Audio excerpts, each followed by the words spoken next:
bertemu lagi di kelas IPA. Hari ini kita akan mempelajari tentang usaha dan pesawat sederhana dalam kehidupan sehari-hari. Untuk kompetensi dasar yang pertama, yakni kalian menjelaskan konsep usaha, pesawat sederhana dan penerapannya dalam kehidupan sehari-hari, termasuk kerja otot pada struktur rangka manusia. Yang kedua, kalian menyajikan hasil penyelidikan atau pemecahan masalah tentang penggunaan pesawat sederhana dalam kehidupan sehari-hari. Untuk lebih mendalami materi ini, mari kita simak penjelasan berikut ini. Untuk materi pertama yang akan kita pelajari adalah usaha. Pernahkah kalian mendorong tembok? Apakah tembok tersebut bergerak? Meskipun kalian lelah dan berkeringat, namun kalian tidak melakukan usaha atau usahanya nol. Mengapa demikian? Berikut adalah penjelasannya. Usaha merupakan energi yang disalurkan oleh gaya ke sebuah benda sehingga benda tersebut bergerak. Usaha juga dapat diartikan sebagai hasil kali antara gaya dan perpindahan benda. Untuk satuan usaha adalah joule. 1 kalori itu 4,2 joule, sedangkan 1 joule itu adalah 0,24 kalori. Perhatikan pernyataan-pernyataan yang terdapat pada tabel berikut ini. Mari kita analisis mana yang termasuk kegiatan melakukan usaha dan mana yang bukan usaha. Untuk pernyataan nomor 1, Benny mendorong meja dengan gaya 10 Newton sehingga meja tersebut berpindah sejauh 20 cm. Ini merupakan usaha, dikarenakan terdapat gaya dan perpindahan benda. Pernyataan yang kedua, mangga bermassa 500 gram jatuh dari pohonnya yang memiliki ketinggian 2 meter di atas permukaan tanah. Ini juga merupakan usaha. Pernyataan yang ketiga, Siti mendorong kereta belanjanya dengan gaya 50 Newton dari arah rak daging ke arah rak sayuran, kemudian kembali lagi ke arah rak daging. Ini bukan usaha dikarenakan hanya terdapat gaya. Untuk pernyataan nomor 4, Dayu menginjak telur dengan gaya sebesar 5 Newton hingga telur tersebut pecah. Ini bukan usaha.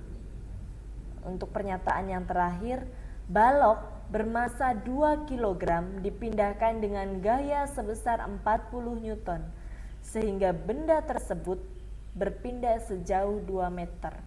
Ini sudah pasti merupakan usaha. Jadi usaha itu harus melibatkan antara gaya dengan perpindahan suatu benda. Secara matematis, usaha dirumuskan sebagai berikut, yakni W sama dengan F dikali S. W itu adalah usaha dengan satuannya joule, sedangkan F itu adalah gaya, satuannya adalah Newton. Sedangkan untuk S ada pindahan dengan satuan meter. Selanjutnya kita juga belajar mengenai laju energi atau nama lainnya adalah daya. Daya itu disimbolkan dengan P dengan rumus W dibagi T. P sama dengan W dibagi T, di mana P adalah daya dengan satuan watt, sedangkan W itu adalah usaha, satuannya joule, dan T adalah waktu, dengan satuan internasionalnya adalah sekon. Berikutnya contoh soal. Dalam kegiatan beres-beres kelas, Dito telah berhasil menggeser sebuah lemari sejauh 5 meter. Sejauh 5 meter, berarti ini adalah S. Dibantu dengan 2 orang temannya, yakni Budi dan Arto. Jika gaya yang diberikan Dito adalah 10 Newton, Budi sebesar 20 Newton, dan Arto sebesar 15 Newton, berapakah besar usaha yang telah mereka lakukan? Tadi usaha rumusnya adalah W sama dengan F dikali S. Di sini gayanya ada 3 orang. Jadi kita jumlahkan dulu F-nya, lalu dikalikan dengan perpindahan bendanya. Berikut adalah pembahasan dari contoh soal yang pertama, di mana diketahui S itu adalah perpindahan lemari, yakni sejauh 5 meter. Kemudian F1 adalah gaya orang pertama, yakni 10 Newton, F2 20 Newton, dan F3 adalah 15 Newton. Kemudian yang ditanyakan itu adalah usaha atau W-nya, di mana kita tahu W sama dengan F dikali S. Dikarenakan F-nya ada 3, jadi langkah pertama kita harus menjumlahkan F-nya dulu. F1 ditambah F2 ditambah F3 menghasilkan 45 Newton. Lalu masukkan rumusnya, W sama dengan sigma F dikali S. Sigma itu artinya jumlah dari F-nya karena ada 3 tadi. Masukkan 45 Newton dikalikan 5, perpindahannya 5 meter, menghasilkan 225 Joule. Ini adalah hasil untuk contoh soal nomor 1.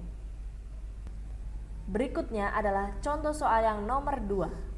Rizky dan Rizal sedang mendorong sebuah lemari untuk berpindah sejauh 2 meter. Diperlukan usaha 1 kilojoule. Jika Rizal memberikan gaya 150 Newton, berapa gaya yang harus diberikan oleh Rizky? Berikut adalah pembahasannya.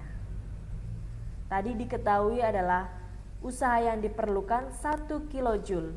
1 kilojoule harus diubah menjadi joule, yakni 1000 joule. F1-nya atau gaya yang diberikan oleh Rizal adalah 150 Newton. Sedangkan perpindahan bendanya adalah 2 meter. Ditanyakan berapa gaya yang harus diberikan oleh Rizky atau F2-nya. Jawab, W sama dengan F1 ditambah F2 lalu dikalikan dengan S.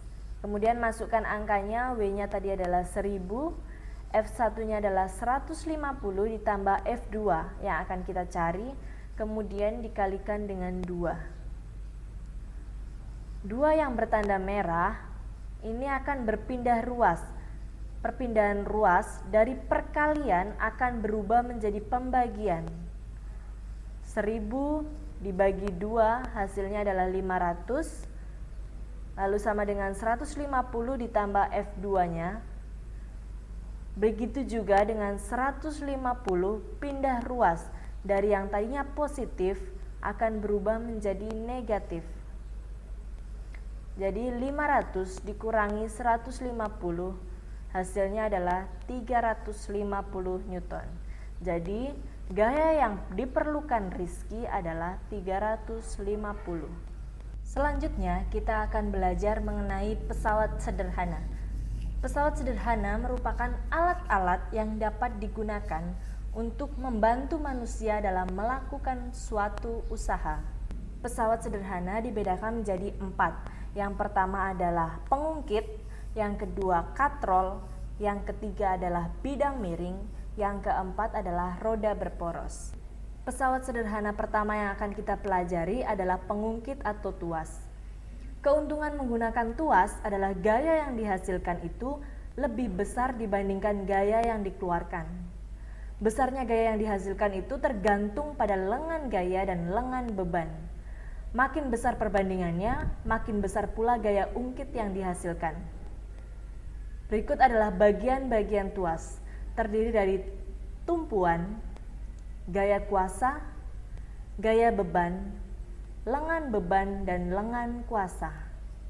Rumus yang digunakan dalam pengungkit atau tuas adalah Km sama dengan W per F sama dengan LK per LB, di mana Km merupakan keuntungan mekanis, satuannya adalah kali, W adalah beban, satuannya Newton, F adalah gaya atau kuasa, satuannya Newton, LK adalah panjang lengan kuasa, satuannya meter, dan LB adalah panjang lengan beban, satuannya juga meter.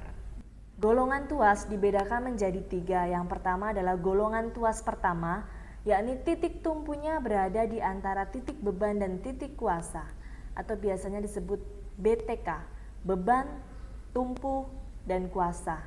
Contoh dari golongan tuas pertama adalah gunting kuku, tang, dan gunting. Untuk golongan tuas yang kedua, titik bebannya berada di antara titik tumpu dan titik kuasa atau TBK.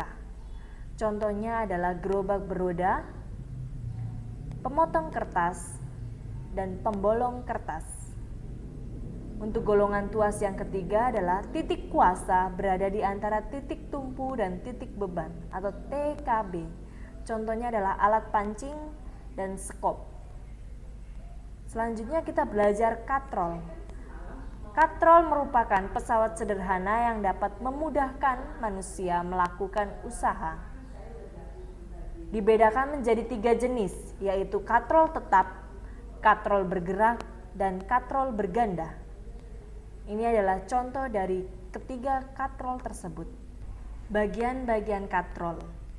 Berikut adalah gambar dari katrol, ada titik tumpu, ada beban. Dan keterangannya, WB itu adalah gaya beban, FK adalah gaya kuasa, LB itu adalah lengan beban, di mana dalam gambar itu adalah AO-nya. Sedangkan LK itu OB atau lengan kuasa. Karena AO sama dengan OB, maka LK-nya sama dengan LB, sehingga keuntungan mekanik katrol tunggal tetap adalah 1. Untuk rumus yang digunakan adalah KM sama dengan W per F sama dengan LK per LB. Pesawat sederhana yang ketiga adalah bidang miring. Ini adalah gambar dari bidang miring. Rumus yang digunakan adalah KM sama dengan W per F sama dengan L per H, di mana W adalah beban, F adalah gaya, sedangkan L atau S adalah panjang bidang miring, dan H adalah ketinggian bidang miring. Untuk pesawat sederhana yang keempat yakni roda berporos, roda gear merupakan contoh pesawat sederhana yang tergolong roda berporos. Fungsi roda berporos adalah untuk mempercepat gaya saat melakukan perjalanan. Pada roda berporos ini tidak menggunakan rumus. Mari kita berlatih. Contoh berikut ini adalah contoh soal bidang miring. Seseorang mendorong benda seperti pada gambar berikut. Jika benda tersebut masanya 20 kg dan gravitasinya 10 meter per sekon kuadrat, tentukan yang pertama adalah keuntungan mekanis, yang kedua adalah gaya yang diperlukan, dan yang ketiga adalah usaha yang dikeluarkan untuk mendorong benda tersebut. Mari kita bahas bersama-sama. Yang diketahui adalah massa 20 kg, gravitasi 10 meter per sekon kuadrat, L atau panjang bidang miring 15 meter, sedangkan ketinggiannya adalah 2,25 meter. Ditanyakan yang pertama adalah keuntungan mekanis, yang kedua gaya atau F, yang ketiga adalah usaha atau W. Yang pertama, KM itu rumusnya adalah L per H atau panjang bidang miring dibagi ketinggian bidang miring. Hasilnya adalah 15 dibagi 2,25, yakni 6,67 kali. Sedangkan untuk yang gaya, rumusnya adalah W dikali H dibagi L. W-nya itu adalah beban dikali ketinggian dibagi panjang bidang miring. Untuk 200 dihasilkan dari massa dikali gravitasi. 20 dikali 10 hasilnya adalah 200 dikali 2,25 kemudian dibagi 15, yakni 450 dibagi 15 hasilnya adalah 30 Newton. Untuk yang terakhir yakni yang usaha, rumusnya adalah F dikali S, gaya dikali perpindahan, yakni 30 dikali 15, hasilnya adalah 450 Joule. Bagaimana pembelajaran hari ini tentang usaha dan pesawat sederhana? Mudah bukan? Untuk menguji pemahaman kalian, Bu Ana sudah kirimkan tugas di Classroom. Silahkan kalian kerjakan dengan sungguh-sungguh. Batas pengumpulan tugas jam 5 sore. Untuk itu, Bu Ana akhiri pembelajaran pada hari ini. Sampai jumpa di pembelajaran berikutnya. Dadah!